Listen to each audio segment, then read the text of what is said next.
Halo, selamat malam dan selamat datang di Konspirasi Prabu bersama saya Yanupus dan pastinya Prabu Revolusi. Nah pemirsa, kalau kita lihat sepekan ke belakang ini ya, ramai banget sekali ya, banyak kejadian-kejadian di tanah air yang menjadi sorotan masyarakat. Ada yang kemarin ini baru terjadi, Verdi Sambo yang dapat diskon dan batal dihukum mati. ya ini pemerintah juga nih yang membasmi praktik judi online Mas Betul. ya, hingga informasi mengenai pertumbuhan ekonomi Indonesia selama 7 kuartal di atas 5%. Nah kita langsung saja ya, mulai konspirasi Prabu dengan informasi tentang polemik yang terjadi di ajang Miss Universe Indonesia 2023. Dan ini jadi sorotan publik. Kali ini bukan terkait prestasinya, namun adanya dugaan pelecehan seksual yang dialami oleh sejumlah finalis saat sesi body checking. Para korban menyayangkan bahwa proses body checking ini dilakukan di depan banyak orang dan juga ternyata ya informasi yang kita terima dari beberapa kesaksian adalah dengan melepaskan seluruh pakaian. That sounds bad. Sounds sad, of course ya. Nah, tapi kan sebenarnya kita pertanyakan nih, bagaimana sesungguhnya prosedur body checking di ajang-ajang kecantikan itu?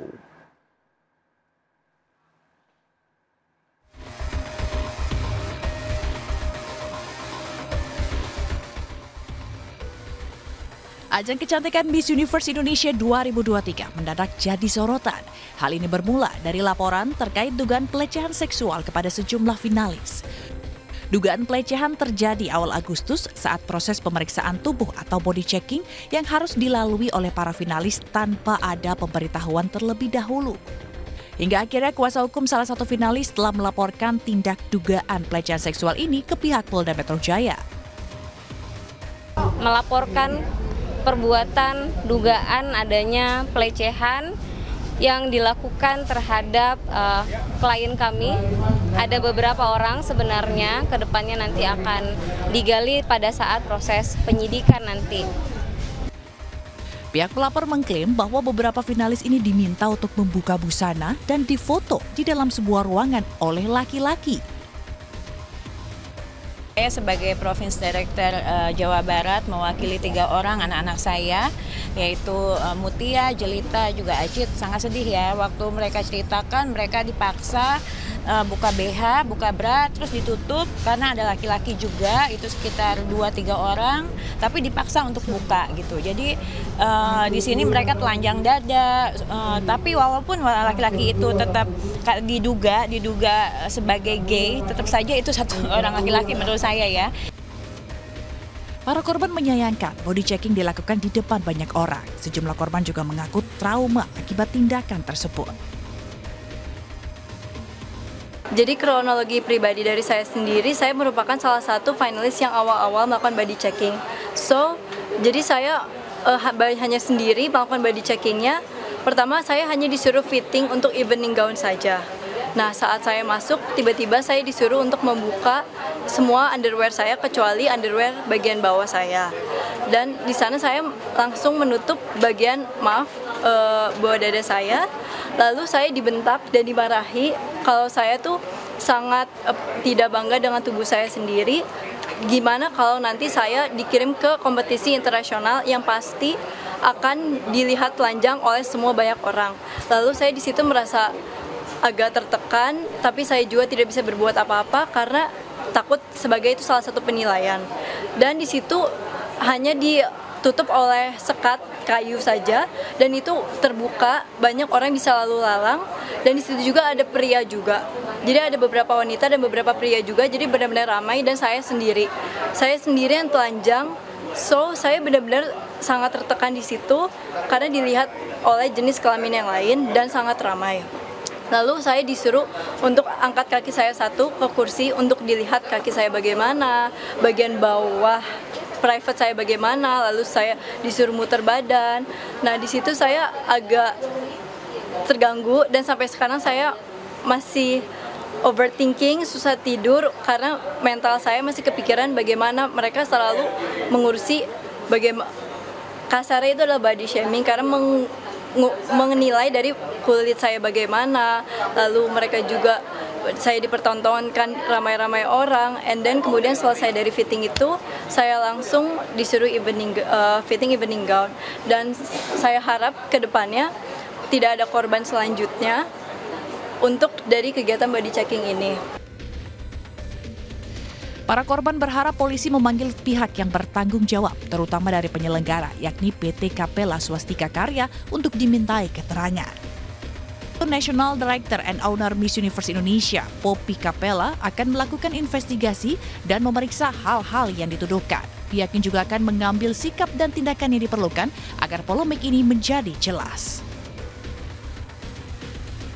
Saya sih belum pernah ya ikut body pageant seperti ini. Kalau kamu udah Kebetulan pernah berpengalaman. Nah, itu mekanismenya gimana waktu kamu ikut pageant seperti itu? Nah, mungkin kalau untuk body checking itu ada, tapi lebih seperti tingginya, berat badannya, terus juga ukuran waist, ukuran-ukuran untuk mungkin tidak untuk sampai lepas pakaian semuanya gitu enggak? Ya. I didn't know that ada yang seperti itu juga sih sebenarnya. Tapi kita memang mesti cek juga karena kan kita harus ini balance ya. Makanya kami juga akan membuka lebar-lebar bagi komite dari ajang tersebut yang ingin berbicara, mengkonfirmasi karena saya baca sudah juga membuat pernyataan di sosial media ya.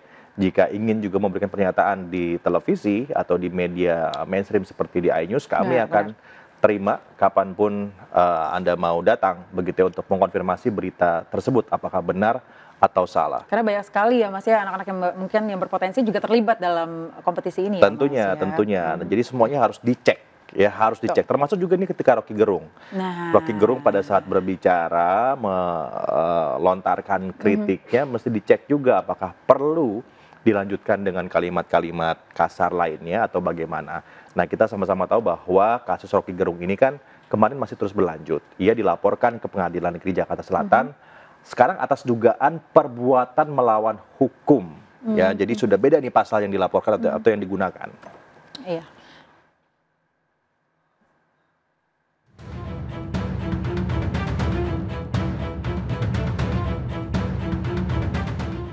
Seorang pria bernama David Tobing menggugat akademisi sekaligus aktivis Rocky Gerung ke Pengadilan Negeri Jakarta Selatan.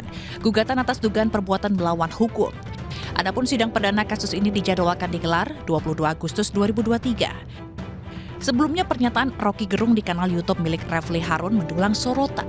Rocky dianggap telah menyebarkan berita bohong dan ujaran kebencian kepada Presiden Joko Widodo. Relawan Jokowi kemudian melaporkan dugaan ujaran kebencian ini ke polisi.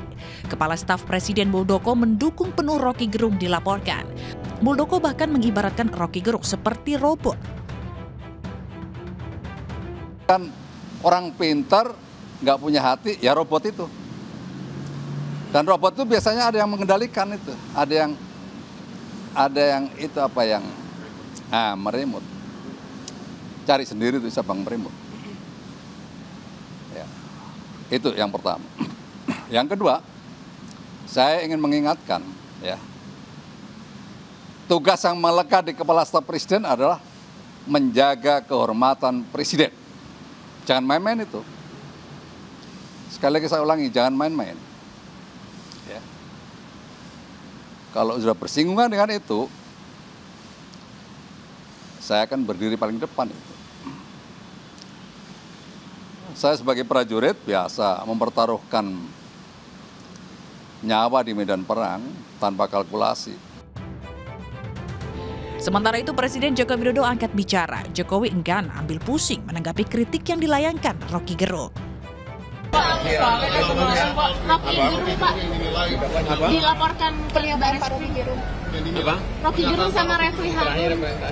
Itu hal kecil. Terkait rencana saya kerja aja. Ya. Pak, terkait rencana apa? Usai kritikan Rocky Gerung membuat gaduh hingga menimbulkan aksi demonstrasi di berbagai wilayah, Rocky meminta maaf. Meski demikian, Rocky menyebut tidak akan pernah berhenti menjadi pengkritik pemerintah. Nah, saya minta maaf terhadap keadaan hari ini yang menyebabkan perselisihan itu berlanjut tanpa arah itu. Tentu saya merasa, kok ini kenapa nggak bisa diselesaikan secara hukum? Jadi sekali lagi saya menyesalkan bahwa persoalan hukum yang dari awal saya katakan ini adalah kritik saya terhadap Presiden Jokowi yang saya ucapkan dengan sangat tajam Dan biasanya saya lakukan itu di mana-mana tuh. Saya tidak mengkritik atau menghina Jokowi sebagai individu, tidak. Karena nggak ada urusan saya dengan Pak Jokowi. Karena itu saya kira Pak Jokowi juga mengerti. Itu yang menyebabkan Pak Jokowi tidak mau melaporkan saya. Tidak hanya menyentil Presiden Jokowi, Rocky Gerung juga menyentil Gubernur Jawa Tengah Ganjar Pranowo yang juga baca pres Partai Perindo. Rocky menganggap Ganjar gagal memimpin Jawa Tengah, tapi malah akan mencalonkan diri sebagai presiden. Menanggapi hal ini, Ganjar Pranowo tak ambil pusing. Ganjar meminta Rocky Gerung berbicara yang baik dan menghormati semua. Meski Rocky Gerung telah memohon maaf atas kritikan terhadap Presiden Jokowi, namun gugatan perdata telah dilayangkan dan kepolisian masih mendalami laporan ujaran kebencian Rocky Gerung. Tim Liputan iNews melaporkan. Ya, jadi kasus ini udah siap disidangkan nih Mas, 23 Agustus mendatang. Apa mungkin Mas mau ngundang Rocky Gerung dulu ke sini? Nggak perlu. Nggak perlu. Nggak, tapi yang paling penting adalah untuk pemirsa di rumah dan juga masyarakat Indonesia. Memang begini, kritik itu perlu. Ya, pemerintah perlu watchdog, perlu kritik. Namun demikian kan ada etika. Saya termasuk orang yang melihat bahwa kritik tidak perlu dilontarkan dengan kasar. Ya, bisa dengan fokus pada substansinya dan tidak menggunakan kata-kata yang bisa menyinggung ataupun juga kata-kata yang tidak sesuai dengan budaya kita. Kenapa? Karena potensi untuk kemudian berujung pada meja hukum menjadi terbuka atau ada undang-undang ITE, ada undang-undang ujaran kebencian, ada undang-undang membuat kehebohan atau saya lupa ya nama undang-undangnya apa, dan banyak sekali pasal-pasal yang bisa digunakan begitu. Nah, lebih baik ya untuk tidak masuk ke dalam meja hukum itu, lebih baik kita ikuti etika dan budaya yang ada di Indonesia begitu. Top banget Mas Pro, pokoknya boleh kritik tapi berdasarkan substansinya ya Mas ya, tidak kemana-mana dan harus sopan. Nah, kita masih ada informasi lainnya ya Mas ya. Pasti. Kita jeda dulu, konspirasi Prabowo akan segera kembali, usai jeda.